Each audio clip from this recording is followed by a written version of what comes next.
들과 함께 인사 나누시겠습니다. 십자가의 사랑으로 사랑하고 축복합니다. 함께 나누시겠습니다.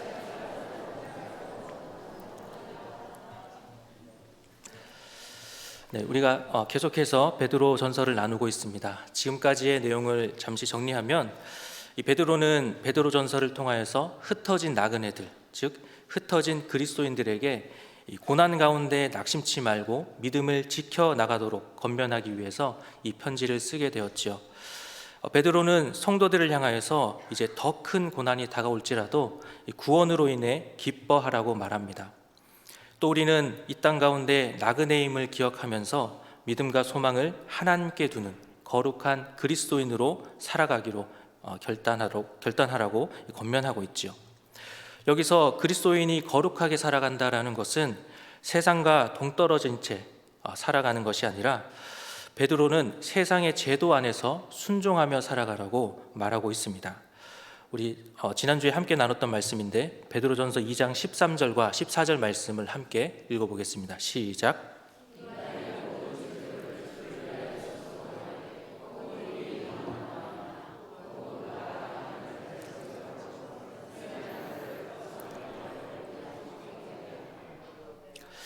네, 이 제도 안에서 순종하라라고 말하고 있지요. 물론 여기서 순종하라라는 것은 하나님의 뜻과 반대되는 것마저 순종하라는 그런 뜻은 아닙니다.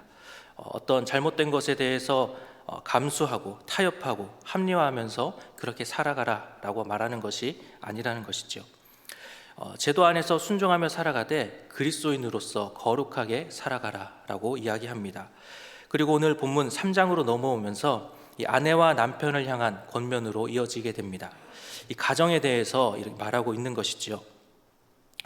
가정을 이루는 이 결혼 제도라고 말할 수 있는데 결혼 역시 제도라는 것이죠.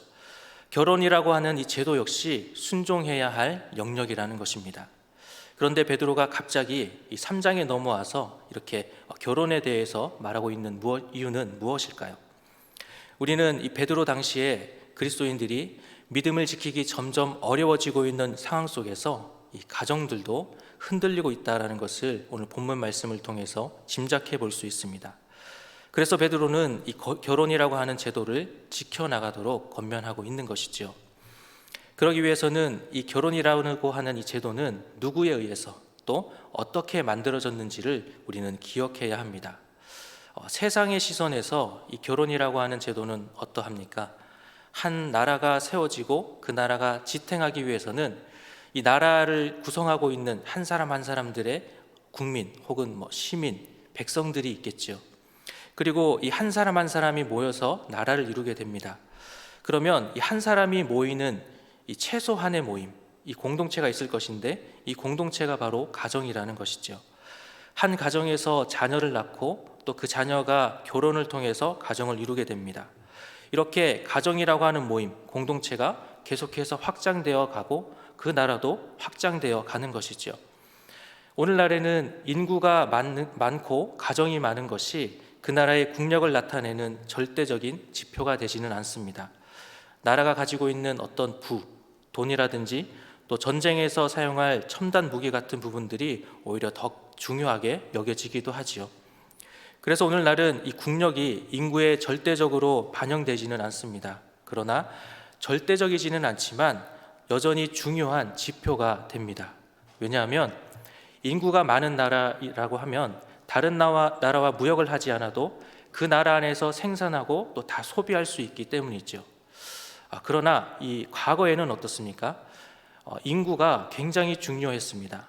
인구가 많으면 이 전쟁에서도 그렇고 또 농사를 지어도 무엇인가 물건을 만들어낼 때에도 절대적으로 유리하죠. 그렇기 때문에 이 결혼이라고 하는 제도가 인간의 필요에 의해서 만들어졌다라고 생각하기 쉽습니다. 이러한 생각이 세상에서의 결혼에 대한 생각이라는 것이죠. 그러나 우리 그리스도인들은 분명히 알고 있습니다. 이 결혼은 분명히 하나님이 만드신 것이죠. 오늘날 우리나라를 포함하여서 많은 나라들이 이 출산율과 혼인율이 문제라고 말하고 있습니다. 결혼을 하지 않는 비율이 점점점 높아져 가고 있죠. 결혼을 우리가 어느 한쪽에서만 서서 이렇다 저렇다 단정하는 것은 참 어려운 일입니다. 또 옳지 않을 수 있습니다. 상황과 환경 가운데 또 혹은 하나님 앞에 특별한 결심을 세웠기 때문에 또 우리가 성경에서 보는 것처럼 독신의 은사가 있어서 결혼을 하지 않는 경우라면 그럴 수 있겠지요. 그런데 그러한 것이 아니라 이 결혼을 절대적인 선택의 문제라고 생각하면 이것은 다른 이야기가 됩니다. 내가 좀 더 자유롭기 위해서 혹은 내가 결혼을 했을 때에 포기해야 할 부분들을 포기할 수가 없어서 단순히 결혼에 대한 거부감이 있어서 혹은 내가 가지고 있는 지나친 욕심 때문에 결혼을 하지 않겠다라고 한다면 그것은 문제가 있다라는 것이지요. 다시 말하면 나는 결혼이 필요하지 않기 때문에 하지 않겠다라는 생각은 바람직하지 않을 수 있다라는 겁니다. 그리고 이러한 결정에는 이 결혼이라고 하는 것이 인간의 필요에 의해서 만들어졌다라고 하는 생각이 그 중심에 있다라는 것입니다. 그래서 결혼을 할지 말지를 내가 결정하는 것이죠. 이것은 문제가 됩니다. 왜냐하면 앞에서 말씀드린 것처럼 결혼은 사람의 필요에 의해서 만들어진 것이 아니라 하나님이 만드신 것이기 때문입니다. 잘 아시는 말씀입니다. 창세기 2장 24절에 이렇게 말씀하시죠. 이러므로 남자가 부모를 떠나 그의 아내와 합하여 둘이 한 몸을 이룰지로다 라고 말씀합니다. 하나님은 아담과 하와를 통하여서 가정을 이루게 하셨지요. 또 결혼이라고 하는 제도를 그렇게 만드셨습니다. 그리고 모든 사람들에게 명령하십니다. 생육하고 번성하고 충만하고 정복하고 다스리라 라고 말씀하셨습니다. 그래서 바울 역시도 이 결혼에 대해서 아내와 남편이 어떠하여야 하는지에 대해서 이 골로새서와 에베소서에서 말씀하고 있죠. 그런 의미에서 가정은 쉽게 포기하고 또 쉽게 흩어지도록 둘 수 있는 것 또한 아닙니다. 그래서 이 베드로는 가정을 지키도록 결혼제도 안에서 순종하도록 하기 위해서 오늘 이 3장에 넘어가면서 이렇게 결혼에 대해서 말씀하고 있다는 것이죠. 그리고 좀 더 자세하게는 이 그리스도인의 가정이 어떠한 모습이어야 하는지를 말씀하고 있습니다. 오늘 이 주신 이 말씀을 통하여서 말씀 그대로를 함께 나눌 때에 하나님의 말씀으로 받으시고 말씀대로 그리스도인의 가정을 이루어가기로 결단하는 이 시간이 되기를 소망합니다. 먼저 베드로는 아내들을 향하여서 말하고 있지요. 1절 말씀, 본문 1절 말씀 함께 읽어보겠습니다. 시작. 아내들아 이와 같이 자기 남편에게 순종하라.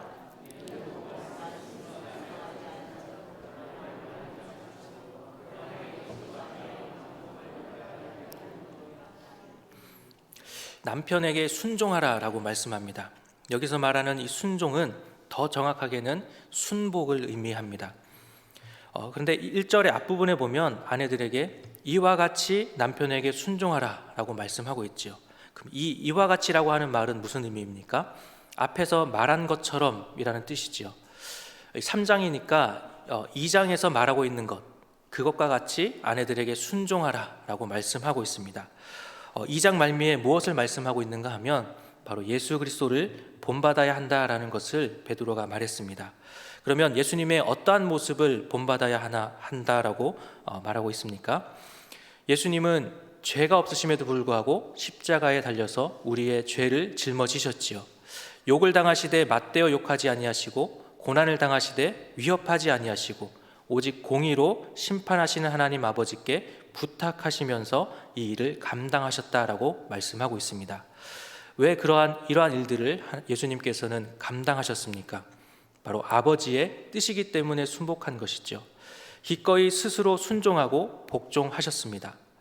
아내들이 이러한 예수님의 모습과 같이 순복한 모습과 같이 남편에게 순복해야 한다라고 베드로가 말하고 있는 것이죠. 신앙의 연수가 오래되신 분들은 이 남편에게 복종하라라고 하는 이 말이 이 질서의 의미에서의 복종이라는 것을 잘 알고 계실 것입니다.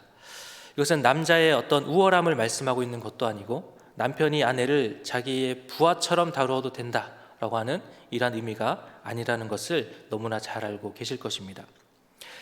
아들이신 예수님이 아버지의 뜻에 따라 순종하며 복종하셨지만 예수님은 하나님 아버지와 그 권능과 영광이 동일하신 분이시죠. 우리가 초등학교를 한번 생각해 보면 초등학교에는 1학년부터 6학년까지 학년이 있습니다. 가장 높은 학년이 어디입니까? 6학년이죠. 네, 6학년 안에는 1반부터 시작해서 2반, 3반, 4반 계속 이어집니다.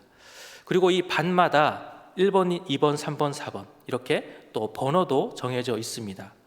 1반에 있는 1번이든 2반에 있는 1번이든 3반에 있는 1번이든 다 똑같이 6학년이죠.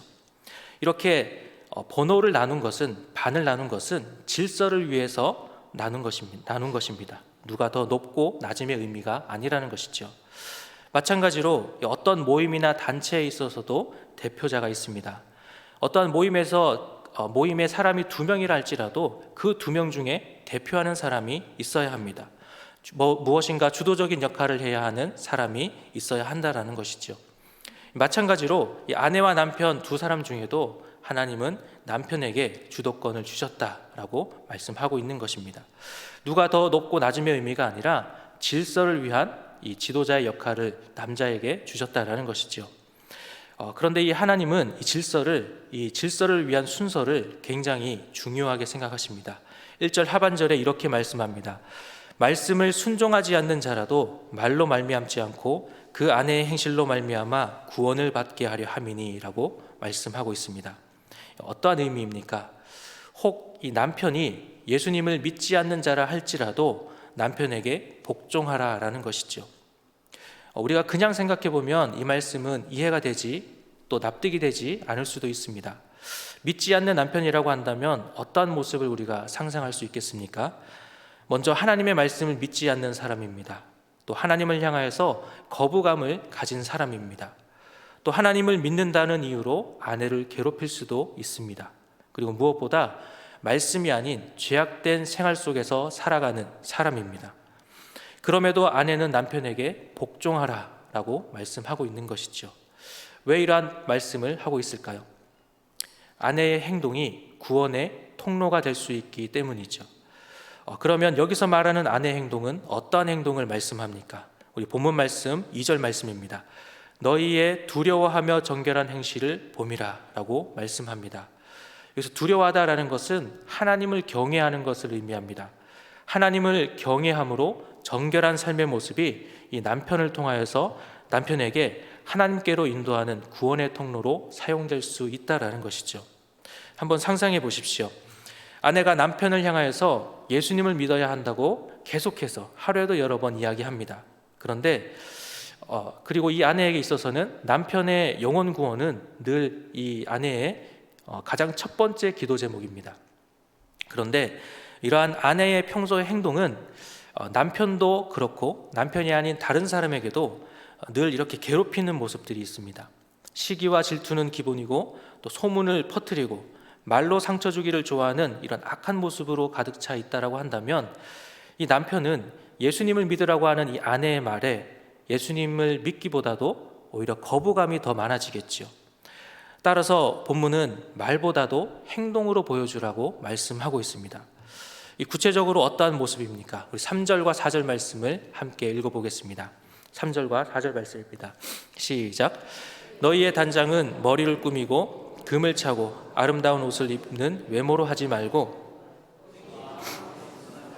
온유하고 안정한 심령에 썩지 아니할 것으로 하라. 이는 하나님 앞에 값진 것이니라. 아내는 이 외모의 단장이 아니라 마음의 숨은 사람, 즉 속사람을 꾸며야 한다라고 말씀하고 있죠. 아내가 예수 그리스도를 향한 믿음 안에서 말씀을 따라 살게 되면 남편도 그 모습을 통해서, 아내의 모습을 통해서 하나님을 보게 된다라는 것입니다. 우리가 흔히 이야기하는 세상의 빛과 소금의 역할을 하는 것을 말씀하는 것이죠. 빛으로 이 세상에 오신 그 예수 그리스도를 따라서 우리가 예수 그리스도를 비추는 빛이 되는 것입니다. 우리의 행동이 그만큼 중요하다라는 것이죠. 말도 중요하지만 말보다 행동으로 보여주어야 합니다. 예수 그리스도를 비추는 빛의 역할을 할 때에 이 교회를 비추고 또 복음에 대하여 관심을 기울이게 하는 그러한 계기가 또 통로가 될 수 있다라는 것입니다. 그렇게 아내는 자신의 속사람을 가꿈으로 결국 남편의 이 구원의 과정 가운데 사용되게 되는 것이죠. 아내가 행동으로 보여주는 데에는, 빛의 역할을 감당하는 데에는 이 속사람을 단장해야 하는데, 이 속사람은 온유하고 안정한 심령으로 해야 한다라고 말씀하죠. 차분하고 고요하되 흔들림이 없어야 한다라는 말입니다. 무엇에 대한 흔들림이겠습니까? 우리가 생각해 보면 구원을 믿는다라고 한다면, 내세를 믿는다라고 한다면 우리는 천국을 소망하는 삶을 이 땅 가운데서 살아갈 수밖에 없습니다. 이 땅에서의 삶도 중요하지만 썩지 아니할 것을 소중히 여기는 삶이죠. 나그네임을 기억하면서 늘 천국을 바라보는 삶이 되는 것입니다.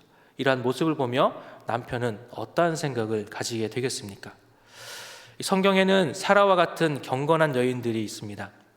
베드로는 모든 믿는 자들의 영적 어머니, 열국의 어머니인 이 사라를 포함한 경건한 여인들이 자기 남편에게 복종하는 자였고 남편의 지도력을 인정하는 자들, 복종하는 자들이었음을 말씀하고 있습니다. 이렇게 베드로는 아내들을 향하여서 남편의 우선됨을 인정하고 복종할 것과 자신의 말과 겉모습보다는 속사람을 단장하라고 이렇게 권면하고 있습니다. 그리고 6절까지의 말씀이 끝나고 이제 7절 말씀에 남편들에게 대하여서도 베드로는 이야기하지요. 7절 말씀을 함께 읽어보도록 하겠습니다. 시작.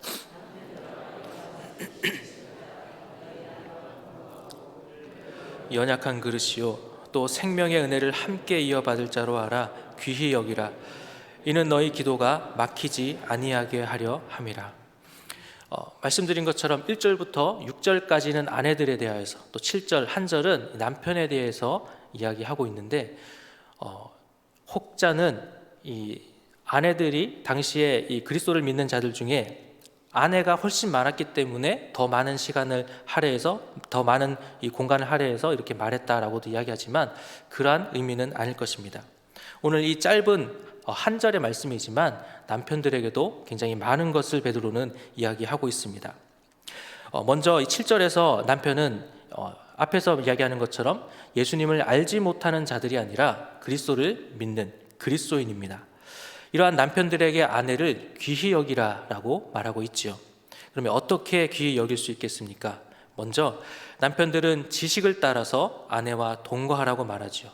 여기서 지식은 어떤 내가 흔히 우리가 이야기하는 책을 통해서 하는 그러한 지식이 아니라 이해를 뜻합니다. 남편들은 아내에 대해서 이해심을 가져야 한다라는 것이죠. 그러면 여기서 말하는 이해는 어떠한 이해입니까? 아내를 더 연약한 그릇으로 아는 이해입니다. 여기서 그릇은 또한 우리의 몸을 가리키는데, 그러니까 이 아내는 남편보다 더 연약한 몸을 가진 그러한 사람이라는 것을 이해해야 한다라는 것이죠. 아내가 정신적으로 신앙적으로 뭔가 나보다 낮은 열등하다라는 것이 아니라 신체적인 면에 있어서 더 약하기 때문에 남편의 보호가 필요한 존재임을 이해하는 것, 이것을 말씀하고 있습니다. 그리고 또한 남편은 아내에 대하여서 생명의 은혜를 함께 이어받을 자라고 알아야 합니다. 여기서 생명의 은혜는 영생, 구원을 의미하지요. 함께 영생을 상속받을 자로 알고 서로 동력자로서 귀히 여겨야 한다라는 것입니다. 그렇게 남편은 아내에 대해서 이러한 바른 이해를 갖고 귀히 여겨야 한다라는 것이죠. 만약 그렇지 않으면 어떻게 됩니까? 7절 하반절에 이렇게 말씀합니다. 이는 너희 기도가 막히지 아니하게 하려 함이라. 만일 남편이 아내에 대해서 이해심을 가지지 않고 또 귀히 여기지 않는다라고 한다면 기도가 막히게 된다라는 것을 말씀하고 있는 것이죠. 잠시 이 말씀을 우리가 진지하게 생각해 보면 굉장히 무서운 말씀으로 우리가 이해할 수 있습니다. 남편이 아내를 귀히 여기지 않을 때, 즉 아내를 소중하게 여기지 않을 때 하나님께서는 그 남편의 기도를 듣지 않으신다라는 겁니다. 다시 말하면 남편은 하나님과의 관계를 제대로 세워갈 수가 없다라는 것이죠. 우리가 깊이 생각하지 않는 부분일 수 있지만 이 말씀은 좀 진지하게 생각해 보면 굉장히 우리의 어떤 하나님 앞에 서 있는 우리의 모습을 생각해 볼 때에 굉장히 무거운 말씀이라고 우리가 생각할 수 있습니다.